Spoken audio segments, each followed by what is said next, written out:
peaceful liberation or violent conquest. Those are two starkly different ways people talk about what happened in Tibet back in 1950. And that contrast, that fundamental disagreement, is really where we want to kick off our deep dive today. Exactly. For this exploration, we've pulled together quite a range of sources. We're looking at historical accounts, firsthand perspectives, some detailed analyses, all to help us and you navigate what is, well, a really complex period. Precisely. So our mission here is to unpack the events around China's entry, let's say, into Tibet in 1950, what they term liberation, what others call annexation, and, what happened in the years right after. But first, to really get it, we need a sense of Tibet before 1950. It had this really distinct identity, didn't it? Oh, absolutely. For centuries, Tibet existed side by side with China, but it was very much its own place. Unique culture, deep Buddhist roots, its own language. And politically, I know in 1913, after the Qing dynasty fell in China, the Dalai Lama reaffirmed independence. That's right. They had their own flag, their own money, stamps, even passports, and a small army. It functioned as an independent nation. Okay, so our goal today is to really cut through the differing narratives, lay out the key events, the perspectives, and importantly, the lasting impact for you. And to understand 1950, we really do need that historical context. Tibet's history is long and, frankly, pretty intricate, especially its relationship with China. For centuries, Tibet was a significant power in its own right. Culturally rich, often quite strong militarily. Think back to the 7th century, the Yarlin dynasty. That's when Lhasa became the capital, right? Under King Namri Sansen. Yes, exactly. They were a major force in Central Asia back then. But it probably wasn't always smooth sailing between Tibet and China, even that early on. I imagine borders were contested. There were definitely conflicts, border disputes, yes, even in the 7th century. But what's really significant is that in 821 AD, there was a formal peace treaty. The Tang Empire in China and the Tibetan Empire agreed explicitly not to seize each other's land. That tells you something about Tibet's standing at the time. And Buddhism, it seems so central to everything Tibetan. When did that really take hold? Well, it started trickling in around the 7th century. King Songtsen Gampo married Buddhist princesses from Nepal and China.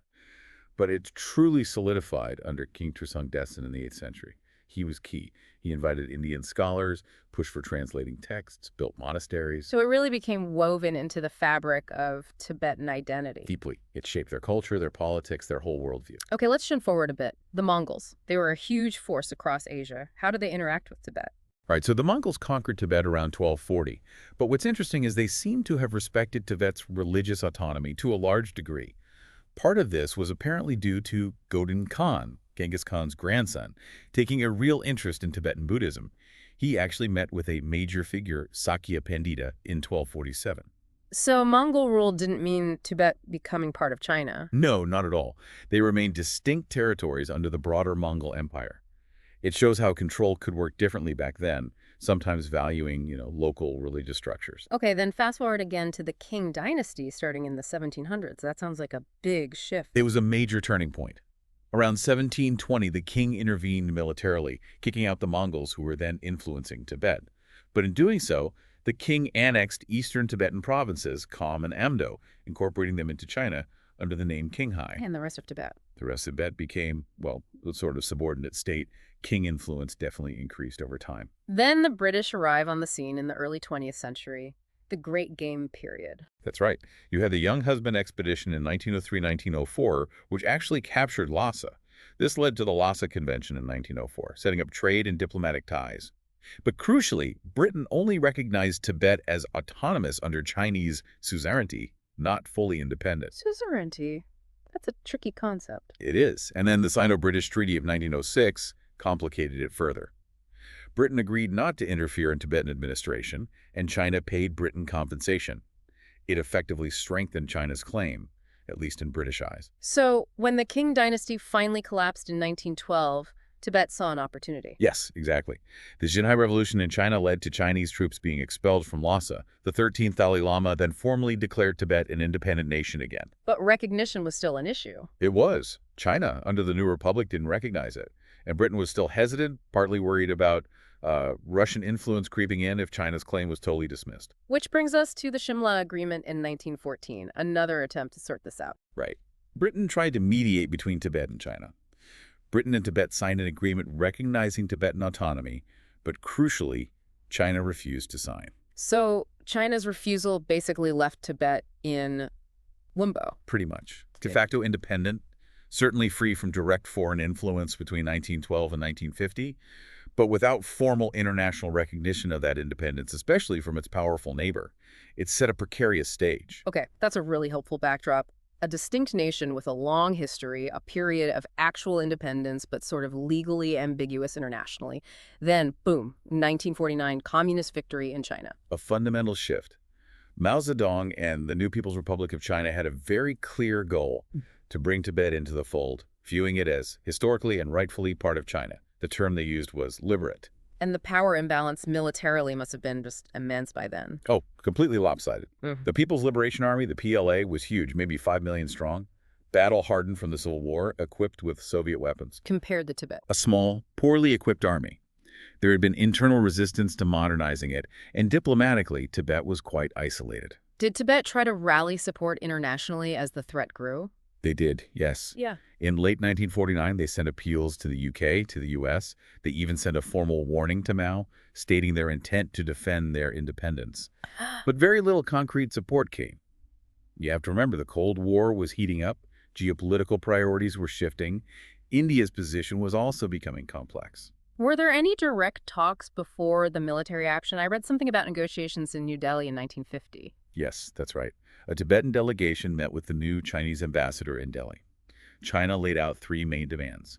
Tibet must accept as part of China, China would handle defense, meaning PLA troops would enter, and Beijing would control foreign relations and trade. And Tibet's response? They were willing to concede some ground, maybe accept being part of China nominally, but they insisted on keeping their own government, their own small army, controlling trade with neighbors like India and Nepal.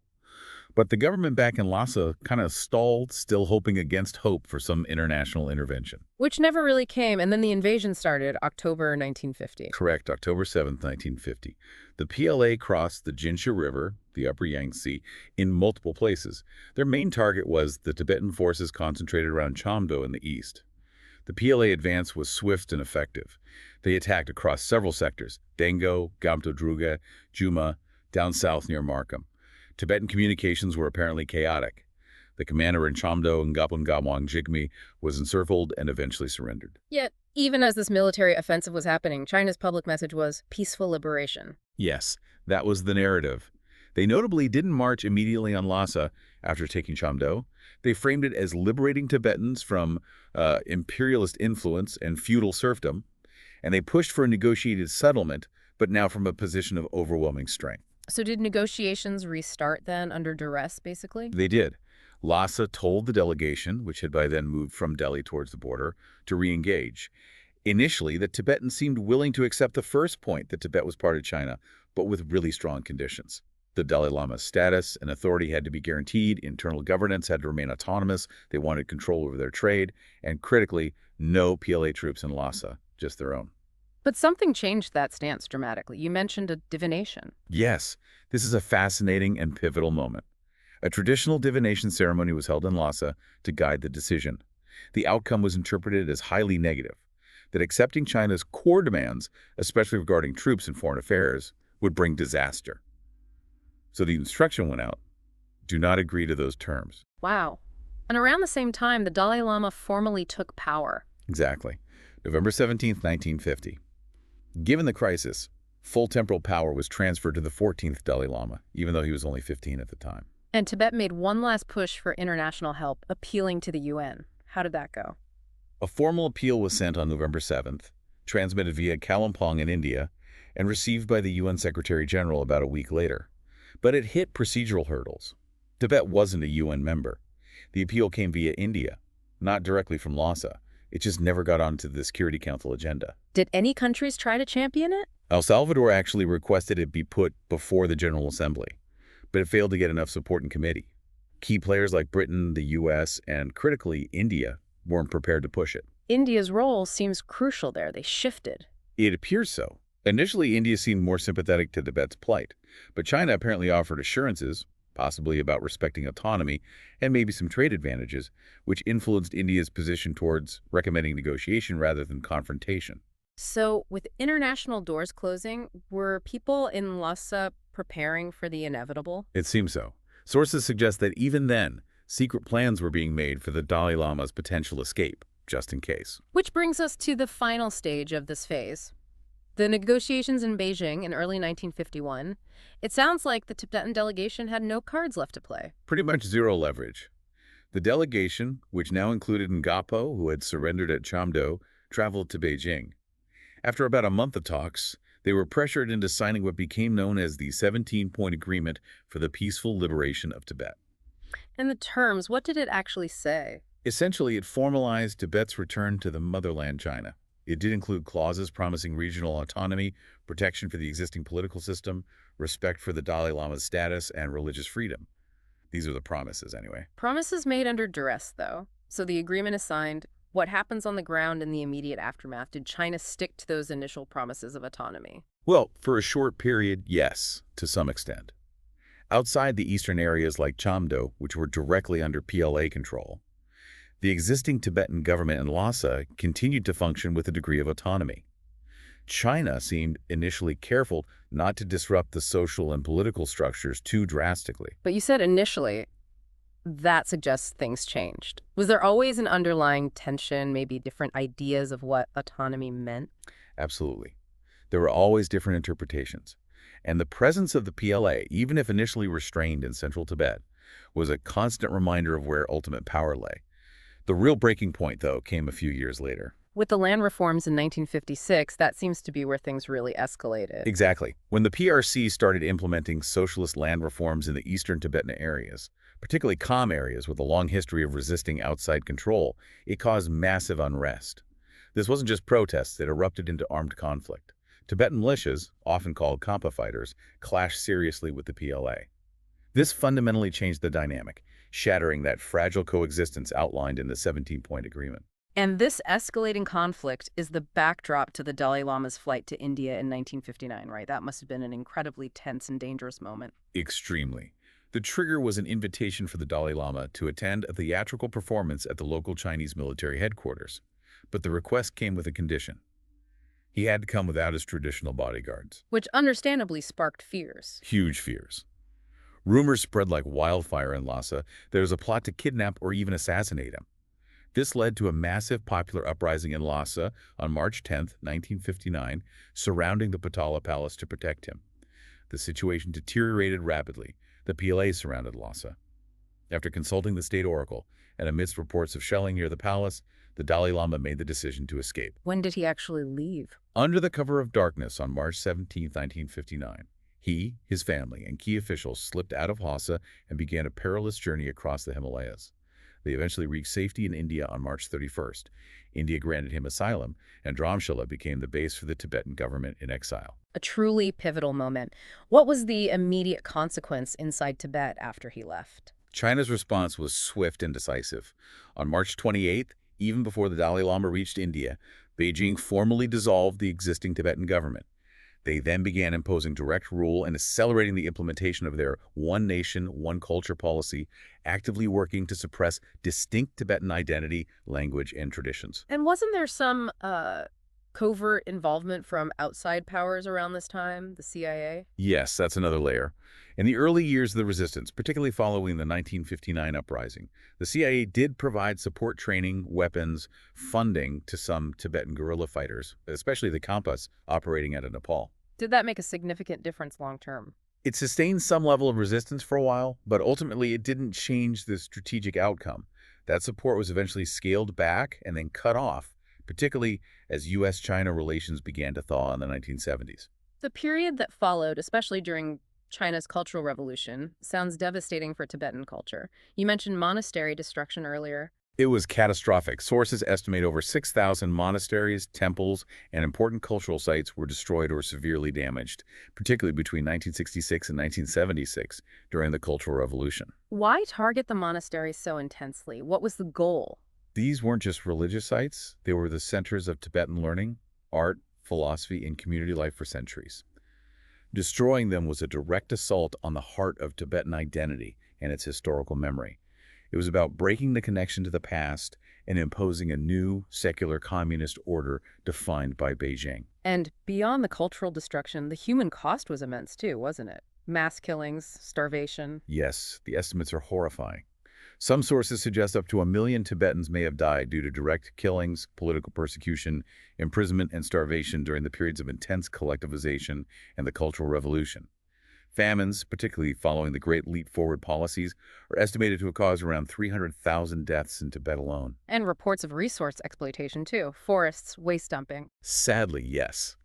There's been significant deforestation.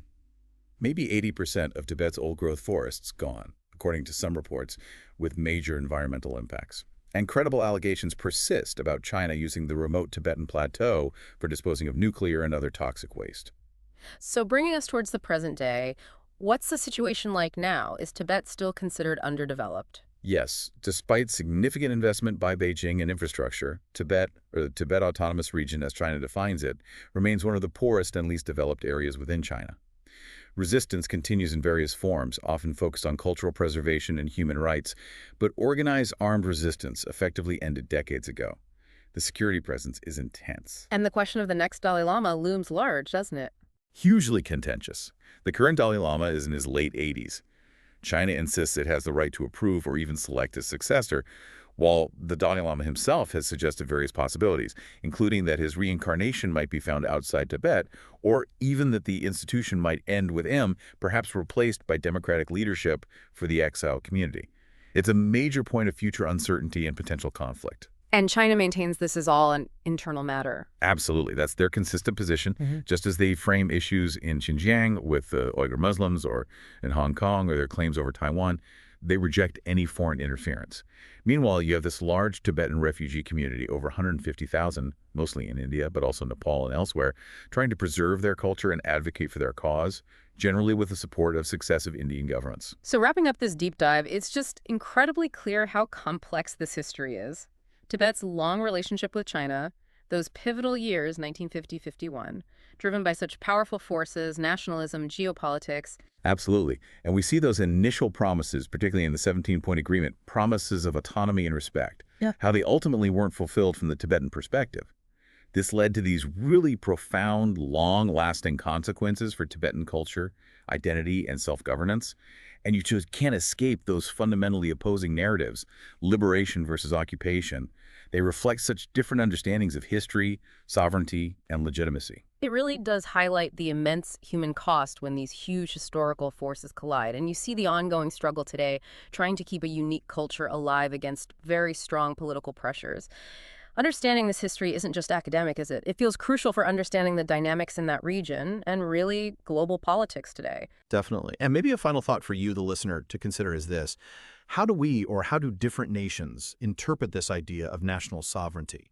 What happens ethically when one nation's interpretation clashes so directly with a distinct people's sense of self-determination? It's a question that echoes far beyond Tibet, and digging into the details of this specific history, I think, offers really valuable, if sometimes difficult, insights for the world we're in now.